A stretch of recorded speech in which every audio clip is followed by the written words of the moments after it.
to today's edition of BizTech on Ghana Web TV with me, Ernestina Sewa Asante. And as usual, I'm here to serve you some stories that made headlines in the week and an interview a member of the business desk had with some financial experts. You know, Ghana is trying to rake in 3 billion foreign direct investment by the end of the year. But the question is, how do we achieve this target? We've been speaking to some financial experts, and my colleague Amos Ekokofi has the full report.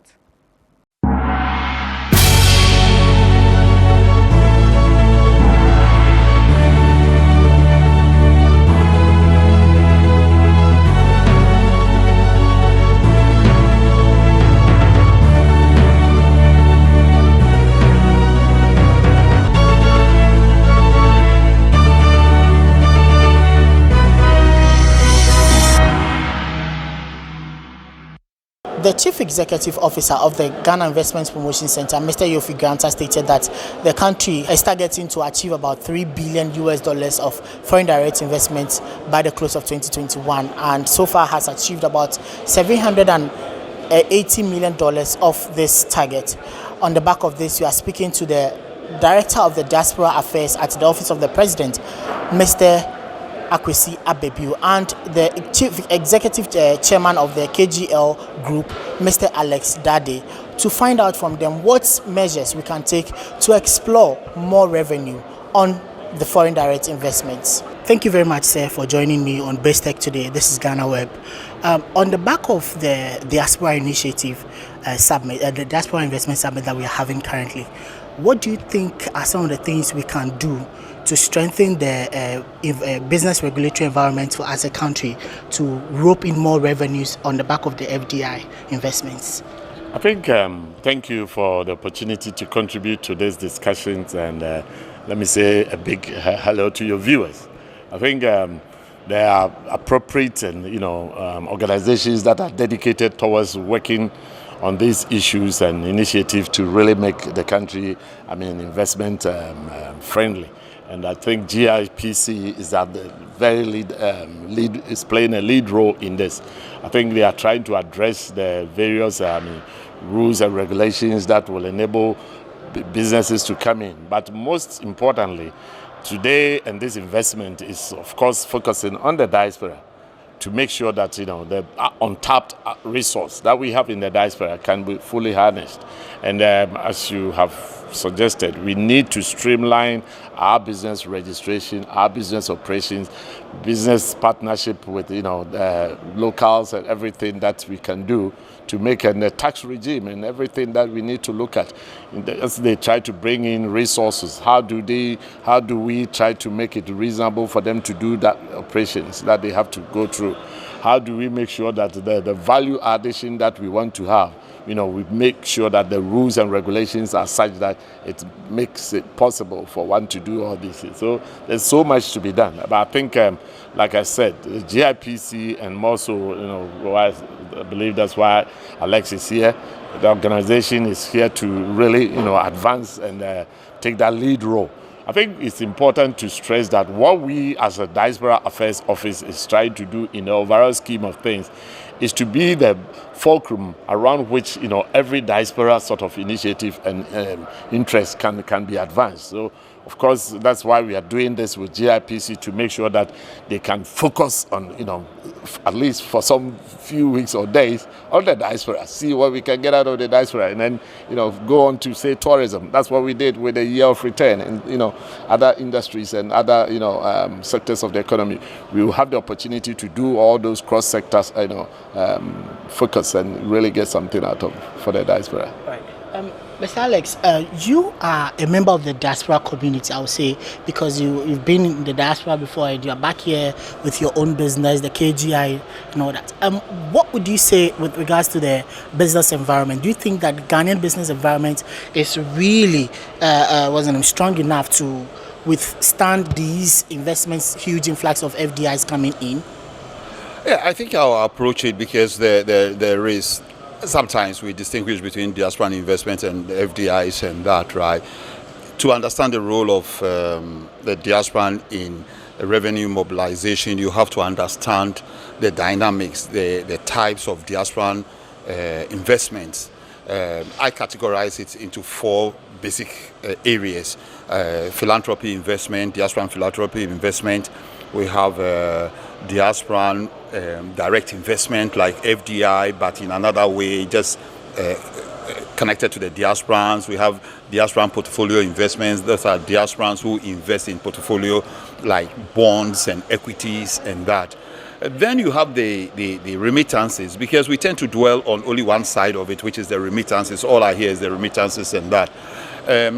Before I carry on, I must commend the president and this government for the initiative they've taken.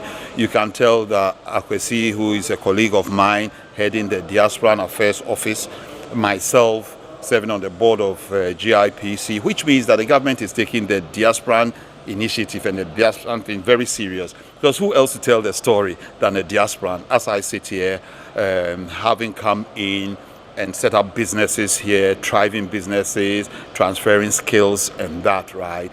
It gives you a clear indication of what the diaspora can do. And it has to be led by the diaspora. The story has to be led by, told by the diaspora. Government will facilitate. I always come to the point of wealth creation, which is very close to my heart. Government doesn't create wealth, government distributes. Private sector does. And like I said, in terms of, we always mention figures like we have remittances 3.6 billion. What you tend to forget is people like myself don't remit, we invest, which means that it doesn't go through remittances. It's probably classified sometimes as FDI. So the diaspora invest a lot more, right, which doesn't come through remittances. So those are areas that we have to look at. One also area of concern when we do, when we talk about the diaspora issues, more importantly, the diaspora is the biggest advocate for government or revenue mobilization outside, investment drives and that. Because half of my time in the UK, I was doing business here. My colleagues, foreigners who wanted to do business here, will come to myself. We are the same thing. Come and ask you what the environment is. So there has to be a lot of time going into convincing the diasporans that this is a good place to do business, right? Then they can convince the others and their partners and that. So that is, in short, what I would say about diaspora. Thank you very much. On the back of the sector in which we should look out for to invest, as in to allow the diaspora to invest, there were some sectors mentioned by the GIPC boss earlier. What other sectors do you think we can explore apart from agriculture and all technology and other things? What other sectors can we explore? I think, of course, we have our mining and mineral resources that we need to explore. But there's the human capital here as well that we need to explore to see how we can get the best out of that. You know, the diaspora comes not just with capital, but they also come with an attitude and a way of doing things. And this, we should be making sure that it can be infectious, that we make sure that people can also adapt to that same attitude and same way of thinking and approach and how to, you know, service industries and provide the support for industries to grow. I think it's rather a little bit unselfish for too many people when they invest here and they find the people rather not appropriate, because you get people in your organizations who are trying to run your organization down. But, you know, you need to come with that attitude from the diaspora. You rather want to grow the business for the entrepreneur, because you also get some rewards. You know, it's not just rewards for only the win-win. Exactly. So, and that attitude is something that, you know, the diaspora community, I believe, will help inject into our community. And as leaders and captains of industries, they should be in a position to champion this. In addition to, you know, the things that we can do, I also want to take the opportunity to stress the fact that too many of our investment tends to stay local and down here in the south. We need to spread out in the country, make sure that you go to the north, you see the vast lands of, so that's just agriculture, but actually taking the diaspora to this place for them to see the potentials out there, spread things out across the country. I mean, I feel ashamed at times when we had that successful year of return, and yet too much was concentrated in Accra and, you know, the corridors of Accra Cape Coast, when we had the whole country that we should have been making sure that they have the whole benefit of, you know, the year. So in a similar sense of in a similar sense, we have to make sure that we take our investment all the way throughout the country. Make sure that everyone, I'm glad to say that there are some initiatives coming through the pipeline which will basically enable us to focus on this. For instance, this long summer, there's going to be the Langbe homecoming, which is going to get the people here to concentrate on what they can do here. The next time is going to be the Ashanti Manku going to the Ashanti region. The next time to be the Northern Region associations and organizations concentrating and making sure that we cover the breadth and length of the country, spread out the diaspora back return and the back diaspora investment and diaspora participation. That for me is what is going to transform the whole country, so that not just sections of the country, because it is internal migration is something that we need to stem. Too many people, everybody heading one way coming down here. People need to be comfortable where they find themselves, and we should be looking to put in measures to enable this to happen. And I believe that diaspora, has the opportunity. We experience that. Look, in UK, for instance, we know what measures were taken in Birmingham to make sure that people in the Birmingham remained a hub of business. And then later on in the north, when Tony Blair was there, how he made sure that they invested so much in the north to make sure that people in the north could be Burnley and all those places. In the same sort of way, we have the opportunity to shape things out here in Ghana here, make sure that we spread things out across the country, and that's, I believe, is the way forward. Thank you. How can we strengthen the business regulatory environment in general to make sure that these opportunities you've spoken about are explored enough for us to, for local business not to feel like it's a threat to them? Because already some of them are saying when these diasporans come, they feel threatened. So what do you think we can do? I think that's an issue that we faced. I remember when we got involved in the Diaspora Homecoming Summit, the narrative was from the locals. There seemed to be a conflict between imaginary conflict, I must say, between the locals and the diasporans. Each side can be as bad as each other and as good as each other. You have the locals coming in and saying that, they've come to take our jobs and that, right? I have heard things like, he just came in and he's set up so much. The locals sometimes also don't understand, like I come back to the creation of wealth, right? Sometimes you hear people say, this company was set up yesterday and that, right? And it's working.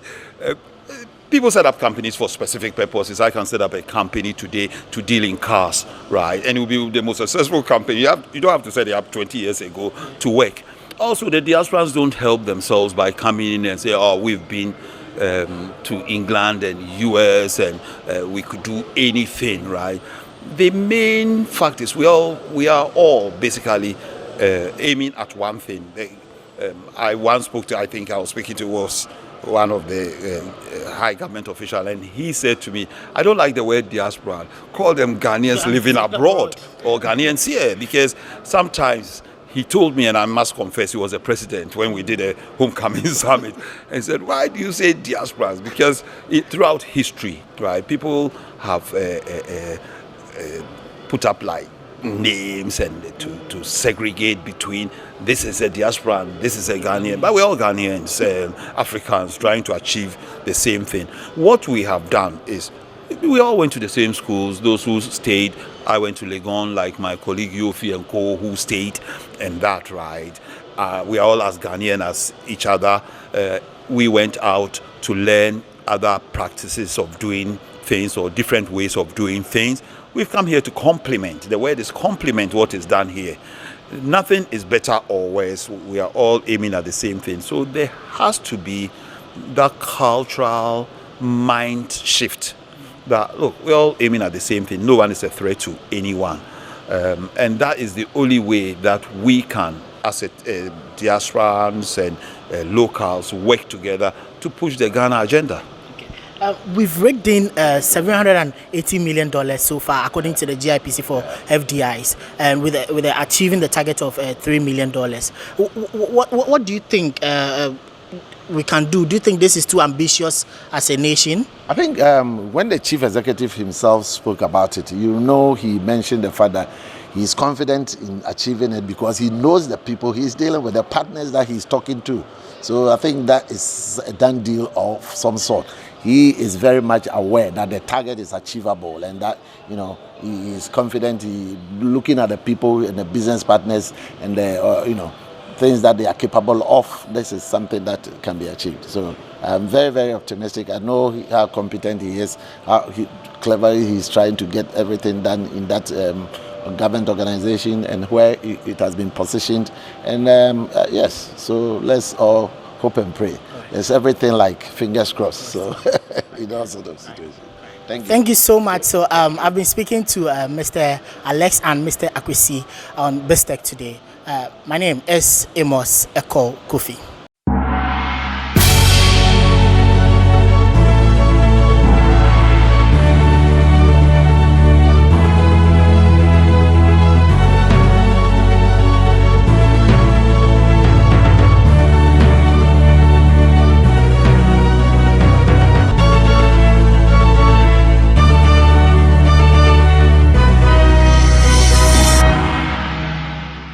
That was an insightful conversation my colleague Amos Ekokofi had with the financial expert.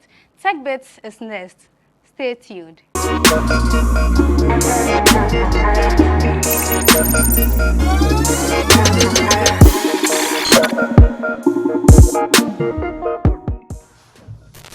Hello there, my name is Jefferson Seniaja from Afternoon Music. This week on Tech Bits, I want us to talk about our financial goals. We all have our financial targets and things that we have to do.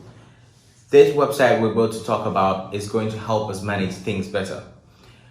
You know how you always have a daily planner and a daily target or something that you want to buy? This website helps you to actually achieve that. Well, not by actually just generating the money, but helping you manage your money better and helping you actually set those targets bit by bit. It's a simple money management tool that helps us all get by day. So let's get to it. So back to our drawing board. Now this website is called Intweet. Intweet.com. This focuses on financial, complete financial solutions. Now Intweet has a product called Mint. So Intweet, by the way, is spelled INTUIT.com. So Intweet.com. Once you get to Intweet.com, you'll be able to see what it really involves, which is having a complete financial confidence in managing your staff. Just by the way, QuickBooks is a tax accounting solution software. But the product we are interested in today by Intweet is called Mint. You can click on the Mint right there, right at the top there. So this is actually the main website we are actually coming to, Mint. So the URL ends up being mint.intweet.com, which is a product of Intweet. So Intweet, Mint, it's almost like a financial money management tool. It helps you reach your goals with personal insights, making track budgets and all that. And it's all free. I'd advise everyone to have a look at it. Sign up is very, very straightforward and easy to use. And it's your normal username, email address, and you're good to go. Even your phone number is recommended for you to sign up. So it's very, very easy to sign up. Now it has very, very in-depth analysis on how you can manage your stuff. Now it's a mobile app, so just keep in touch that once you sign in, you can use the web app too, but the mobile app is available on Android and iOS for those. And you can see a screenshot of how it looks on the app, where you're able to manage your cash, manage your goals, whether you set your target for a focus on what you want to do, whether it's an educational thing, whether it's a financial shopping budget or anything that you want to. This tool, Mint by Intweet, is the great tool to get started with. We are trying to build a house. This is a great money management tool for you to have. I advise everyone to look at it. It has great features like budget planner, credit monitoring. This is not so detailed in terms of us Ghanaians or Africans, so we might not find that feature that useful. But I mean, there's most of us that have maybe loans from the bank, so this might be useful to them. But you'll be able to track your spending, see where your money is going and what you need to do to improve on overspending. So This is a great tool I'll advise everyone to use. It's free, perfectly free, and it's a great financial goal tracker. I hope you found this week very useful and very promising. Even if you're not going to use it, I encourage you to recommend this video to a friend or two. And I'll see you again next week. Bye for now.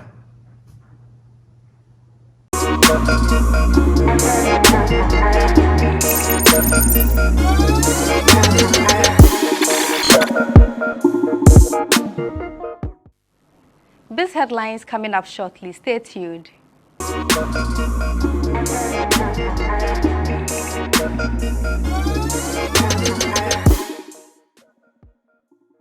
To our very first story, the Chief Executive Officer of the Ghana Investment Promotion Center, Yofi Grant, has said that the country is moving away from just a raw material exporter to a product exporter by adding value to it to rope in more revenue to develop the country. According to him, this is the time for us to contribute significantly to the growth of Africa.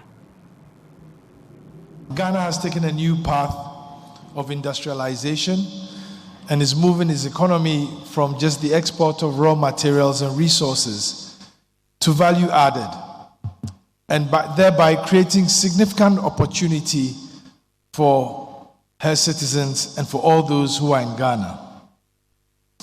We do recognize that 2020 was beset with almost a global tragedy of the pandemic.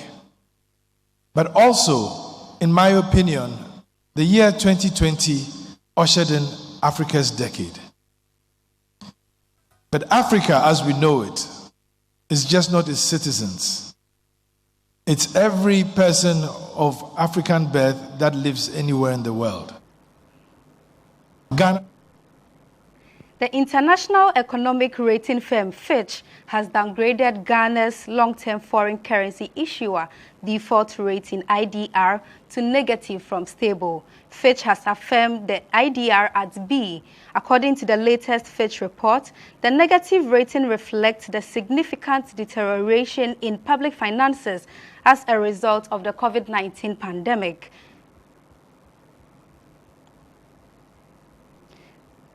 These developments, per the report, have reduced Ghana's ability to absorb further shocks for an extended period.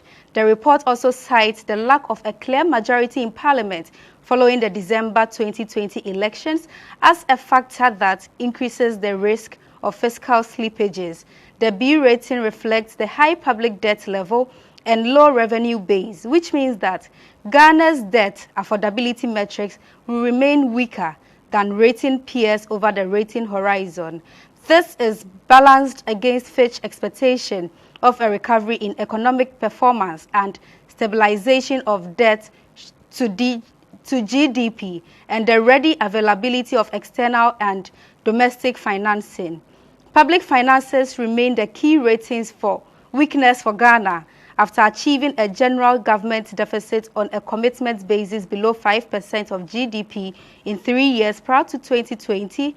The deficit widened to 11.5% of GDP following the approval of a mid-year supplementary budget that contained an additional 3% of GDP in COVID-19 related spending.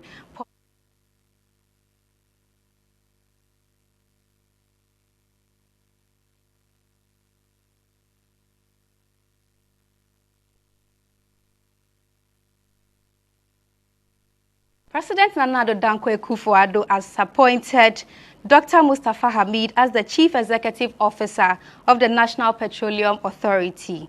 The development comes after the former Chief Executive Officer Hassan Tampuli was elected as a Member of Parliament for Kushegu constituency in the northern region. According to details of his appointment in a letter dated June 17, Hamid is to assume duties as MPA CEO from 1st July 2021. He is expected to oversee all operations in the country's downstream petroleum sector, which primarily deals with regulation. Prior to his appointment, Dr. Mustafa Hamid was a spokesperson for Nana Akufo-Addo, while the incumbent was a presidential candidate of the New Patriotic Party from 2008 to 2017. He was later appointed as Information Minister, where he served for a year and was subsequently redeployed as the Minister for Zongo and Inner City Development.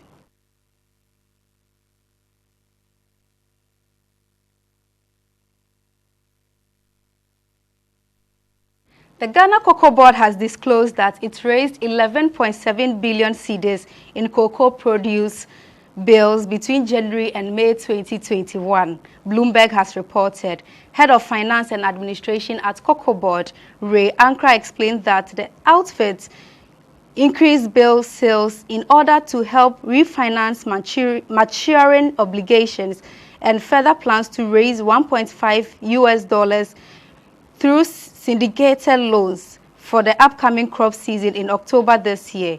In an interaction with Bloomberg, monitored by Ghana Web, Ankra said Cocoa Board has since exceeded its 2020-2021 cocoa production target and subsequently stretched the US $1.3 billion syndicated loan that was earlier raised at the beginning of the season in October 2020.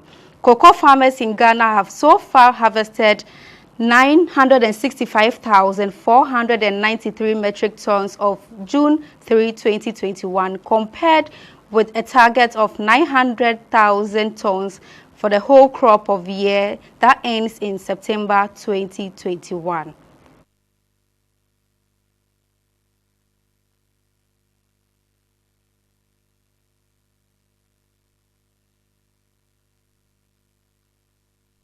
Ghana has said it will expose chocolate makers who pay farmers peanuts for their produce, the BBC has reported. Ivory Coast and Ghana, being the top producers of cocoa in the world, introduced a scheme intended to make cocoa farming rewarding to its farmers. This premium payment scheme, the two countries believe, will help lift cocoa farmers out of poverty. In the face of the global coronavirus pandemic, the demand for cocoa has seen a shortfall, which has caused supply to outweigh demand. The top cocoa producers have accused buyers of asking farmers for unfair discounts, as well as unwillingness to follow the premium payment scheme.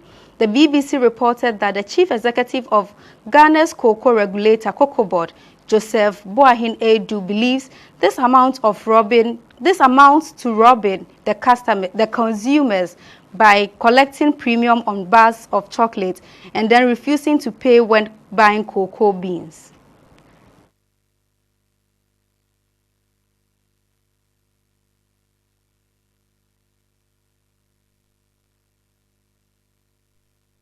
Ghana has been disallowed by London's commercial courts from bringing a belated challenge to a US $134 million UCITRAL award in favor of a power contractor. According to a report from MyJoy Online, the court also ruled that the excuse that national elections and the coronavirus were not enough for it to have delayed so much, but this case that started under former Minister of Justice Gloria Ekufu, with the current Minister of Attorney General Godfred Odame as her deputy, is to pay a whopping $170 million in damages to the claimants. That is the Ghana Power Generation Company. It is reported that state attorneys with Godfred Odame, who took over the case, went to sleep on his job, costing the country this damage. The attempt by Odame and his subordinates to hide behind the 2020 general elections and the coronavirus pandemic was therefore rejected by the London court in its ruling on Wednesday, June 8, 2021. In his statement, the judge, Mr. Justice Bacha, did not grant the wish of the government of Ghana for an extension of time to apply to set the award aside, describing such attempts as weak.